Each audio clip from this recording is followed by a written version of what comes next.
Welcome, Devil Sniper here, and today I'm bringing you episode number 12 of our career mode with West Ham United. As you know, at the end of the previous episode, number 11, we left it just before the game kicks off with the away tie at Manchester United. I asked you to post in the comment section below your prediction for the score. Some really interesting predictions, but there was only one correct prediction.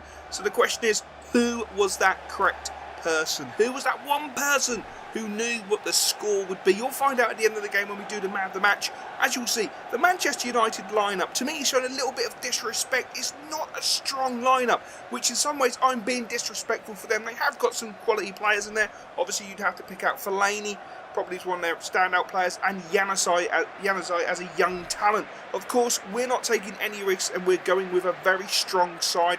Really want to go for the jugular, really want to take the game to Manchester United and pick up those 3 vital points if we can manage to do so. The big man AC up top, alongside him Valencia, who I think will be a thorn in United's side, especially causing some problems at the back because they're not renowned for being the quickest at the back. But it's Manchester United straight from kick-off. The long ball out wide into Januzaj, but we read the situation. That's what we've done all season. We've been able to read the situations from a defensive point of view so very well. We've conceded so few goals, which is absolutely fantastic. But United really were going for it.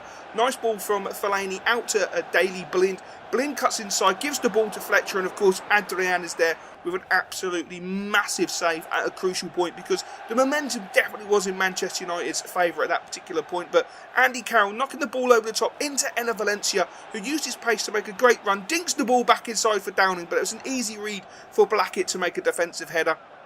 And we start to come into the game in the latter stages. Again, Downing down that right-hand side, pings the ball across, but unfortunately, Valencia had gone too early, and Noble had just stayed out on that left-hand side when you really wanted him to get involved, and he didn't. But of course, the big man AC picked up the ball and cleverly went straight through him, and that wasn't a very clever challenge. Yes, I had to get it in there. But the question is, would the big man score? Of course, the Cockney genius, that is Mark Noble, slots the ball away. Does he ever miss a penalty? The answer is quite simply no. But that just made United come back even harder. They really turned up the pressure. But again, some great defensive work was able to see us through to half-time. As you'll see, the final corner comes in. Adrian just takes it out of the air. Really simple. Plays a silly ball into Noble. But Noble's cool, calm and collected and just pings it out to the right-hand side for Matthews. And the referee does blow that half-time whistle. And we go in with that half-time lead at 1-0. A great penalty, of course, from Noble. Some really tough moments in that first half. You know, United really did go for it, but I wanted the boys to really open up in the second half, and we did straight away. A delightful ball over the top into Valencia, one-on-one, and unfortunately he slams it onto the post. Really should score there. And again, Mbello on the right-hand side, dinking the ball in, big man at the far post, and unfortunately it was a simple save for Amos in goal for Manchester United. So I decided to make a couple of substitutions just to try to perk some life up, get Java on for his pace and get Nolan on for his old head. And of course it paid dividends straight away. Nice ball from Javo into Nolan, not renowned for his pace, struggling to get into the box, makes the wrong decision for me. Instead of going to the right hand side with the defender, he decided to go left, and it completely ruined the opportunity.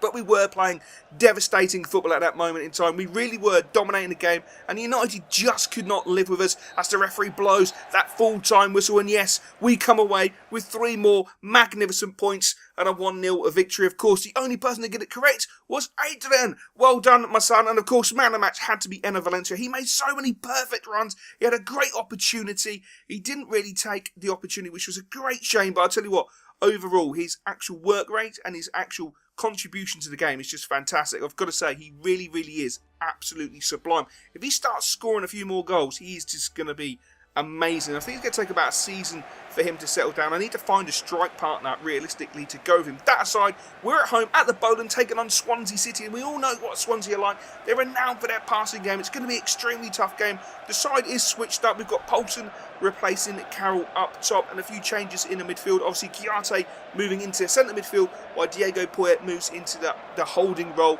You know, a nice little bit of change. Now, I've got a lot of faith in Poyet. I think he's going to be a fantastic defender, but fantastic centre to mid. But from the get-go, straight away, we give way too much space to Swansea. We push our line too far up, and you can see they've already had one opportunity. Montero was just tearing us apart. He made Collins look absolutely average. He's very agile, he's very quick, and you could see they were more aggressive. But when you need a player to start going huge, Chiarte is the man. One big tackle, followed by a second huge tackle, and it just gave us a little bit of an impetus. Swansea with the throw-in, throws it straight into Poulsen. Poulsen knocks it out to Valencia. Valencia spies the run, dinks a little chip into Poulsen. One touch, bang, thank you very much. Get in there, my son. 23 minutes gone, 1-0 to West Ham, and a beautiful goal. Not too sure about the celebration at all, but it was a beautiful, beautiful goal. It was just, at the time, we were not doing well. We weren't competing. It's that simple. We weren't competing. Swansea were literally just overwhelming us with their possession. And as I say, we were just, our defensive line was too high, and yet in midfield we were just standing off them. We were giving them too much space, but Chiarte hitting those two big challenges unsettled Swansea, and they were the first to blink and make the error. But Swansea came straight back. Again, Dyer with his pace and his agility caused us a lot of problems. And you'll see our defensive line is pushing too far up. The midfielder's got too much space, not enough tracking back, unfortunately. A nice cross dinked in. Thankfully, it went straight over the top into Richards. He gets to the byline after a sloppy tackle, dinks it into the back post. Chambers was a bit unlucky with the header. It sort of hit him on the shoulder, neck area. And Emes missed an absolute sitter. Absolutely fantastic miss from Emes. I've got to say it's fantastic. I don't want him to score. The half-time whistle went, and we were literally holding on for dear life at 1-0. And you just feel that Swansea are going to still have a lot to do in this game because, you know, as much as we were holding on, we were defensively astute. We were still keeping them out. You can see in the second half, we've corrected our defensive line. We've made it a little bit deeper, which again, we're not getting to him in midfield, which is a slight issue. But Taylor with a nice piece of play there, dribbling round into John Joe Shelvey, who in the second half raised his game like tenfold and just became literally unstoppable, absolutely unstoppable. The combination Taylor down the left and John Joe Shelvey was just at times unplayable. Adrian pulling off another massive save. Poyet dwelling on the ball, gives it into Chiarte. Chiarte trying to give the fancy flick into Noble, gives the ball away. The ball's played into Dreyer. One touch, bottom corner, 1-1. And the goal had been coming, unfortunately. The way Swansea had played against us, it had been coming all game long, to be fair. And I thought to myself, do you know what? We've got to knock this on the head. We've got to make some changes. Let's get the boys on. Let's get some fresh legs on there and really take it to Swansea in the last few moments. But it did not matter. Swansea just closed the door, and the game unfortunately finished with a disappointing 1-1. We salvaged the point. In some ways, we have to be happy. Because to be fair, Swansea probably should have taken all 3 points. But with that resilientness this season, that we don't lose, which is fantastic. And of course, man of the match goes to Adrian. Absolutely world-class performance. And as we can see, Enner Valencia and Elliot Lee both celebrate signing new contracts, which is absolutely audacious. I am so chuffed for the boys. But the next episode, we'll see the big one. Yes, away to Spurs.